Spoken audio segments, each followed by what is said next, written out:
What's going on, good people? It's your boy Nail. I am happy to say this is my first video, and it is a collaboration with my amazing sister Tiffany. Walk with me, love her to death. I'm excited to start my own YouTube channel. We'll be bringing content to you guys and sharing and getting to know you guys, and you guys getting to know a little bit about me. For my channel, it will cover a couple of different things. Current events, reaction videos. I'm a big sports buff, so I love sports, but it'll be really interactive. I'd like to see some of the things that you would like for me to talk about. We all have things in common and things that we see through our daily lives and our lives in general. So really want to expand that relationship and get to know you guys as family. So I am blessed and grateful to be here with my sister doing the collaboration video.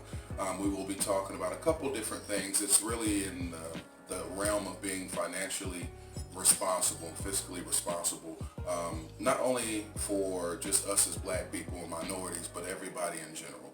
We're all in this same fight together, but I think it's very, very, very important that we understand things like stewardship, budgeting, and taxes are three of the things that we'll be talking about. So look forward to it, man. Thank you guys for having me here, and Tiffany, thank you so much. No problem, you guys. Don't forget to join me on my channel, you guys. My channel is WalkWithMe.Tiffaney, and thank you for having me on your channel in your first video. I'm so excited. Thank you for everything. Here we go. Of course, off camera, and as we get a little bit older, certain things that mean more to us or more important to us or we're made more aware of as time passes. And what we've been talking about here lately is fiscal responsibility, being responsible with our money.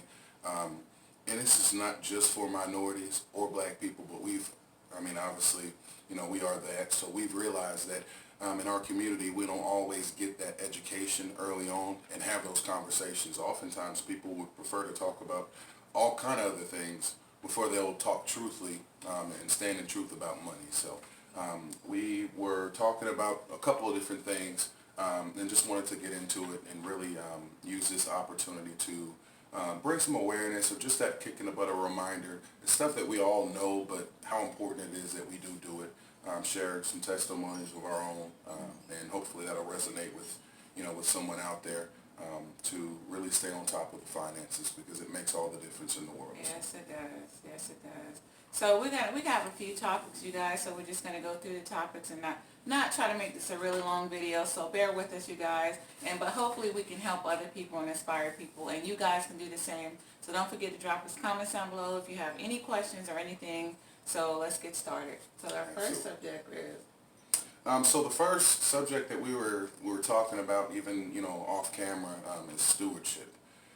It's something that's very basic, but it's so impactful, and it can really change our family tree, change your current situation. There are a lot of people, especially statistics show that most people in an average neighborhood are living paycheck to paycheck. Something like the average neighborhood is 6 out of 10 people are living paycheck to paycheck. But we assume and we associate in our minds that it's about how much money you make. But it's truly about the stewardship, because statistics show that in upper class neighborhoods, and of course we're here in Texas, so every state has a lot of those where, they make some money over there. They're making good money over there. Statistics show it's more like 7 out of 10 households in those areas are living paycheck to paycheck, because we're obligated to live a lifestyle and maintain a certain look. So that continues to keep us in a place that that stewardship is not maximized, and it's not there. Stewardship for me, for most of my life, much like a lot of people, we weren't taught, stay out of debt and pay yourself before you pay anybody else, and really, stay on top of your finances so you don't have to worry about it, and start making that money work for you so you don't have to worry about it in the future. We weren't taught that. So we typically get out. Whether you go to college or not, you sign up for credit card debt, you start signing up for all kind of debt, consumer debt. But you want to go to school, so instead of me thinking, well, maybe I can just go to a local 2-year school, pay out of pocket, then go to a 4-year, save tons of money across the space of time, and still get the same result. We get sold, man, I want to go to this university, XYZ university, and so we go to that university. And we sign up for debt, and we start accruing debt immediately with student loans. And a lot of people are not even working in their field, and they're paying off these loans, and most of us are not even working in the field that we went to school for. So that's another thing too. Yeah, that's so right, and especially we see that more and more. I was blessed enough to be okay at football, so that helped in terms of the financial burden. It minimized my financial burden, which in terms of student loans, which could have been much worse. So, but yeah, we get so fixated on getting that piece of paper, and thank God I was able to do it. But I find that there's a lot of people getting degrees, and they're not working, even in a field related to what it is that they got their degree in. Yes. So we want to make sure that we're focusing on stewardship. For myself and my sister, my family, we're believers. He is our Lord and Savior, Jesus Christ. But so through stewardship, we understand that we don't own anything.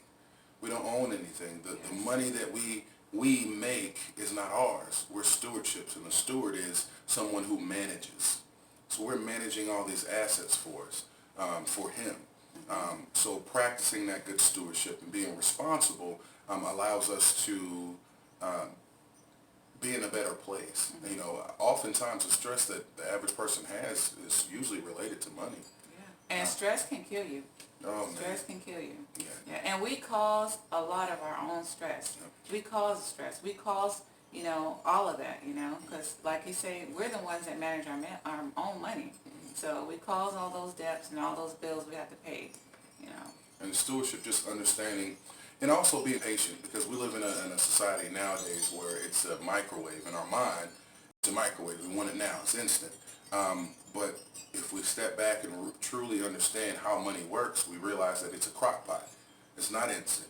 It takes us adjusting our habits. And oftentimes people say, well, I don't make enough money. Most of the time I've realized I've been blessed to have a lot of experiences and a lot of different careers. I've sold everything from cars and furniture and electronics to homes, to what I currently do now, leading almost 250 employees, which I'm blessed to do, and work for them. But I've found that usually the money is not the issue. It's the person, when we get ready in the morning, that person you're staring at in the mirror is the issue. And that's where stewardship comes into play. Yes. Having that discipline to say, okay, let me pay myself before I pay someone else. I don't have to have that pair of J's. I don't have to have that right now, because guess what? They're really not going to stop making that. What I have to do now is focus on changing my situation. If you're living paycheck to paycheck, we all know. We all been there before. It's the most miserable, helpless feeling in the world. And it's one thing to have that Gucci purse or that Gucci Coach bag, you guys. Like I say, I'm going to reward myself and go buy me this Coach bag. But if you can't even afford to put $1 in it, or you have to scrape up change, only scraping for change in that Coach purse, then, it's not worth it. It's not worth it. We're buying this stuff to impress people that could care less. Yes. I remember I bought a Mercedes. It was an E-Class 350 Mercedes, and I was riding high at the time. I was selling real estate, and I was on top of the world. And I realized that even with my own friends, they said, "Oh man, it's clean. That go hard." Next time they saw me, they were used to it. "Oh yeah, hey, what's going on, bro?" Everybody called me Nell. "What's going on, Nell?" They may have noticed the car, they may not have, but it really resonated with me to stop living for everybody else. And make sound financial decisions for myself so that I can change my situation. I don't have to live paycheck to paycheck. Oftentimes people will portray a picture of everything being good, especially nowadays. You look on social media, Instagram, everybody doing good, everybody winning. Everybody on the top of their, man, they taking trips, they throwing money up, man, look, hey, life is good. Again, statistics show that's not the case. But people will work so hard to make it look like they're doing good. I'd rather actually be doing good and care less what you think is going on. Yes. Because it's all about our mental health, our stress levels coming way down. And for all of us, that's one of the biggest stresses. And it's a good thing you said that, because I actually did that for the longest time. I went to work, tried to have on the nicest clothes, and Tiff doing good, Tiff doing it. But you know what? I went home to an eviction notice, you guys, trying to raise 3 kids, lights being turned off, water being shut down, and I'm still up there trying to keep up, buy Coach purses, buy those nice stilettos and stuff, and you know, it's not worth it at the end of the day. It's really not. I'd rather have a roof over my head. But yeah, he's totally right. You're totally right. And money in the pocket. Yeah, money and in the money pocket. in the pocket, money in the bank. But practicing that good stewardship is going to allow us as people, whether you have kids or not, whether you're a single parent, whether you're in a relationship, it allows you to take a crisis and turn it into an inconvenience. Meaning, if you're practicing and being a good steward of your money, meaning paying yourself before you're paying other people, not obligating your income to everybody else. So meaning taking everybody out your pockets, not signing up for all this that I gotta have, I deserve. You know, like my sister said, we've all been there. Oh, I want them J's. I deserve. I work hard. I deserve it. Yeah, we also deserve to be financially free. Yeah. And have that peace of mind knowing that financially we're okay. So if something does happen, like that emergency, if you don't have any money, anything that happens is a catastrophic emergency. You know, one thing, and what really helped me make that change is meeting actually this guy here, Dave Ramsey. But understanding that when you don't have money and say something happens to your car and it's a $500 repair, that's a catastrophic event. Oh my God, I ain't got the money. I don't know where I'm gonna get this money from. Now you're having to go around and try and scrape up and ask people or however you attain the money. Take out loans, loan after loan. It's at one point, I had up to like 3 loans, you guys, in my name, and I was already living paycheck to paycheck. To this day, I still don't know how I made it, but it is the most stressful feeling, and it's embarrassing. It's embarrassing. And what example am I setting for my kids? You know, banking on my tax money. Oh, you know, when tax time get here, I'm gonna bank on this. I'm gonna pay everything off. I'm gonna get caught up. But one day, I remember one year I did that. I had accumulated like I don't know how many loans I had, several loans, and I had debts, bill collectors calling me left and right, you guys. And I was like, you know what? When I get my tax money, I'm gonna pay this off, and I'm gonna just be done with it. But I dug my own hole, you guys. Well, tax time came around, and guess what? My whole check, nothing. I got nothing. I was supposed to get like $10,000 that year, you guys. They took the entire check. I owed school loans, and it was just so much going on, you guys. It was tough. But I created my own mess. I really did, because I had bad habits. And we all realize that, you know, the Bible tells us that the borrower is truly slave to the lender. I mean, we really are, and it's the chains that get put on us, and it weighs us down. You know, I have, you know, even a testimony of mine. You know, I used to always go down to, you know, these local, hey, we'll give you money, the little local loan companies. We'll give you, you know, we'll give you a loan for $500, and then I worked my way up to $1,000, $1,500. Hey, you can get $2,000. Cornell, come on in. You know, we'll give you what you need. But you know, something happened. I think I needed money I wanted to buy new tires or something. So I called down there and I said, well, hey, if I refinance my loan and get more money out, how much can I get today? So the lady over there and said, well, give me 1 second. So she starts clicking and doing her calculations. You can get $270 today. It's like $270, $275. I said, okay, well, if I get that $270 or $275 today, what would that take my loan balance to? Essentially, if I took that $270, it would have increased my loan balance by $900 overall. Wow. I'm a numbers guy. So I had to sit and think, and I'm like, wait a minute. That makes no sense for me as a consumer. It makes all the sense in the world for them. It's called predatory business. It's called, they're going to maximize it because you're not being a good steward of your money, so we're going to take full advantage of it. And it finally clicked in my mind, I have to change something. I have to change what I'm doing, because the definition of insanity, doing the same thing, expecting a different result. Somehow, in my head, I was going to keep doing what I was doing, and my financial situation was going to get better somehow. Yeah. And I realized in that moment that was not the case. Yeah. I had to change something. So. And yeah, you're right. It starts with us. We have to look in the mirror, and it starts with us. We all want to play victim and want people to feel sorry for us, but when do we take, how am I saying? When do we own up? Yeah, when do we own up to what we're doing wrong, you know? Like I say, people out spending money left and right. The stores, the shelves in the grocery stores, you guys, are empty. People spending up that tax money, going crazy. you know. And what you got to realize is this: you went all year without that stuff. You know, you can keep the same clothes you got in your closet. You know, who are you trying to impress? Yeah. It's okay to have good things or to reward yourself, but can you afford it? When you don't have a pot to pee in, and people might say, well, it's on sale, well, it's on sale. What was that you said about, yeah, but it's on sale, but that's money still that, how did you afford it? I have friends, and including myself, I fell into that trap where, oh, I got a 20% off coupon, or I got a $25 gift card from wherever you got it from. So now I'm surfing the internet. Oh, I run across this pair of shoes or whatever it may be, this t-shirt. So you apply that gift card or you apply that discount, and oh, well, it only cost me, $40 or $20 because I saved. I had this $25 credit, gift card, or the 20% off helped me, bring the cost down to X. Yeah, but you still spent that money, that $20 you spent, you couldn't afford to spend. You're broke. So you really didn't save. That's called a mind trick. They give you this money to cause you, or this discount to cause you to go and spend money that you can't afford to spend. Now, is that always going to be the case? No, but that's where that stewardship comes into play. Yeah. Making sure that you're on top of it so that you can take advantage of what would be a saving, because you're going to buy that anyway.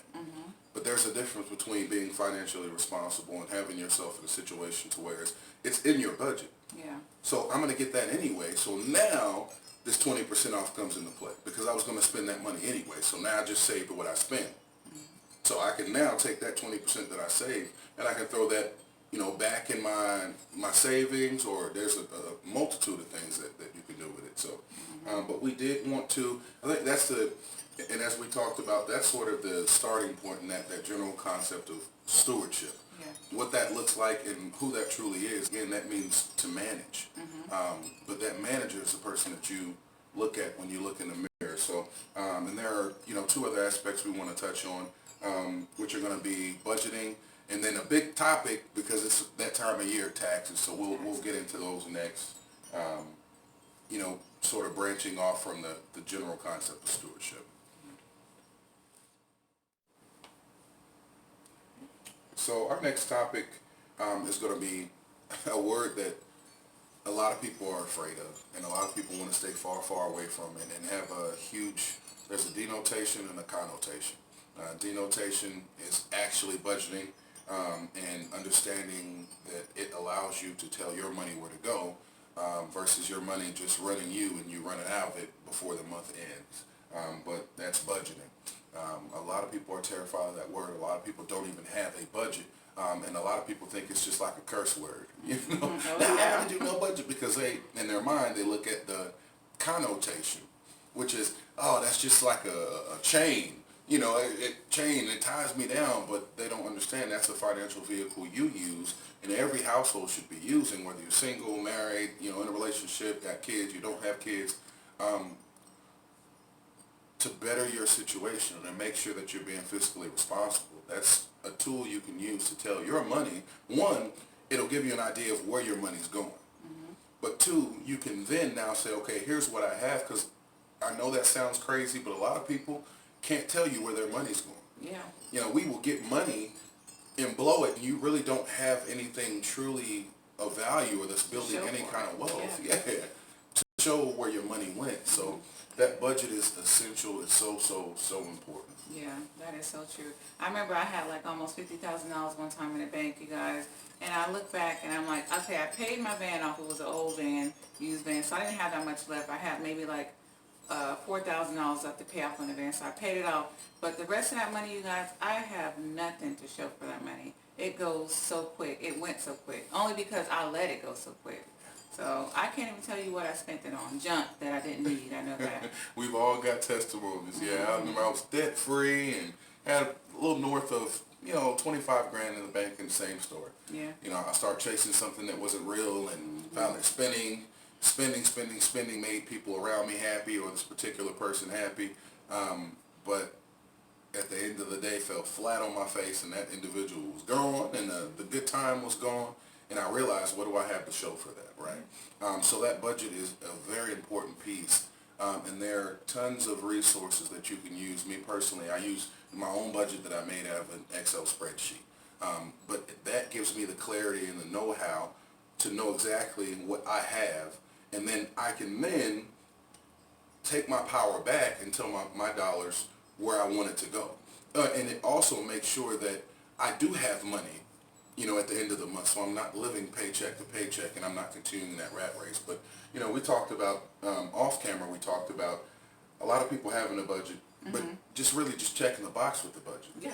You set up this budget and you plug in your bills and all that, and then you really don't abide by it. You don't use it.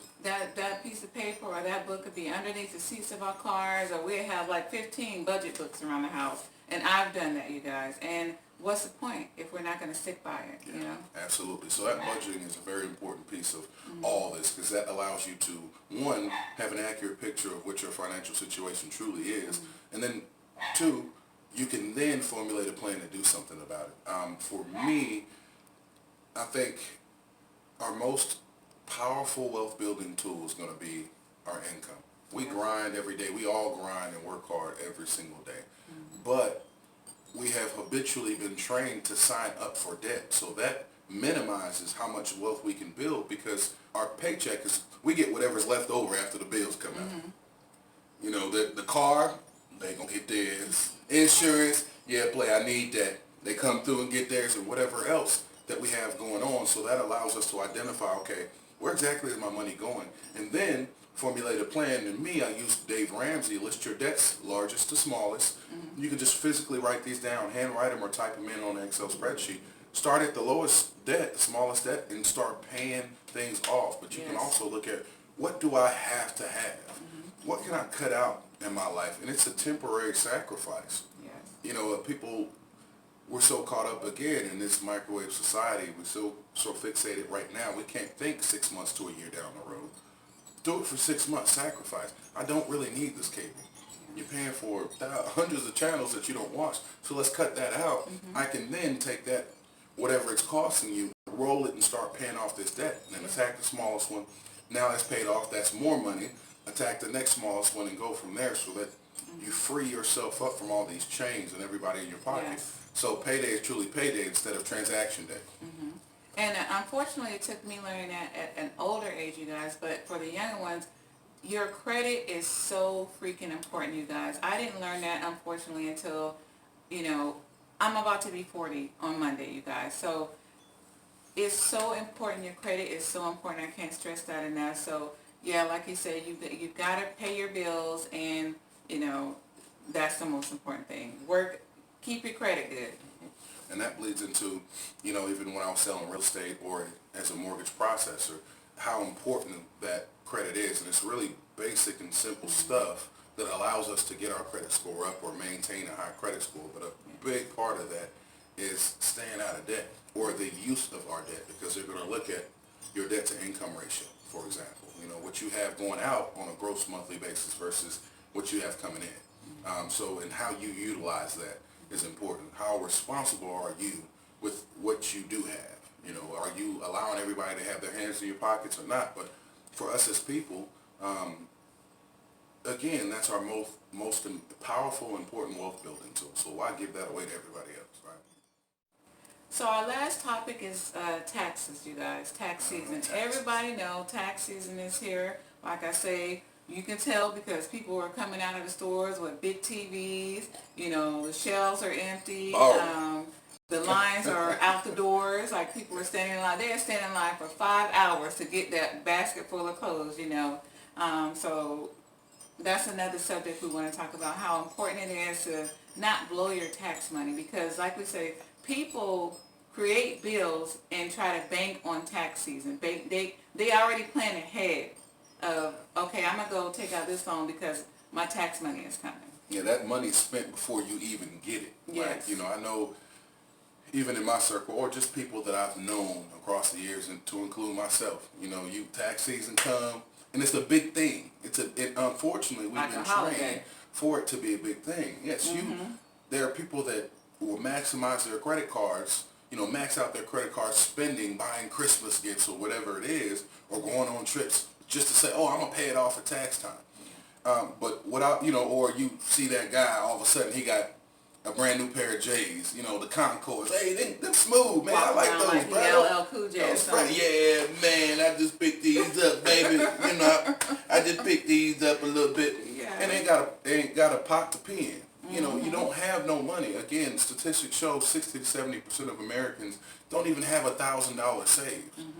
But you can go and spend a couple $100 on Jordans. Yes. We're stuck in that rat race because if you could even get out of the first or second quarter of that year, you're already going to be counting down till the next next tax return. Yeah, that's true because come, let me see, around May, you guys, and I have done this every year over and over and over, and I got pretty good, thank God, $10,000, $9,000, but when money hit that account, I'm already swiping, or it's already negative taken from that tax money, but come May, I'm usually broke, and then like we say, we was talking off camera, going into the gas station, we already scraping up, going in there with $2 in our pockets, and what did you say about the change? Just scraping up change. You walk up to the cashier at the corner store. Let me not let you play it. Go on over here, baby. Look, let me get $2.75 on pump 7. Yeah. On pump 7. You want, and you know they usually repeat it back to you. You said two. Hold on. Don't be talking all loud. Yeah. Got people behind you. You all embarrassed, but it just goes the impact of not maximizing the stewardship and then having a budget so that you can tell your money where to go. Tax season or tax time is a thing. So there's two schools of thought, and again, it's sort of who you surround yourself with too. A lot of the people that I engage with now, the mindset is they don't want that tax return, because what happens is all that means is they're taking too much from you throughout the year. But it goes again back to the two topics prior that we talked about, starting with stewardship. If it's 80% just behavior in terms of finances and practicing good stewardship, it's 80% behavior, it's only 20% head knowledge. So we can sit here and tell you, like for me personally, I use the Acorns app. It's a really easy and passive way for us to set it and forget it in terms of accumulating, wealth at a smaller level. But you can set it so whether it's $10 a month, $20 a month, $50 a month, $100 a month, $500, whatever it is, plus your roundups, because they do roundups anytime you swipe your bank card. Of course, you attach your bank card to the Acorns app. So anytime you round up, and whatever I spent was $7.96, well, that 4 cents up to that next dollar to make it $8 gets sent to Acorns. So that's just a passive way for us to build wealth. Another app that I use personally is Robinhood, where I invest in individual stocks and things like ETFs and a whole lot of different things. But again, it's about getting that education and diving in. These are passive ways for us as people to start building wealth. But again, going back to that second school of thought, I don't want a tax return.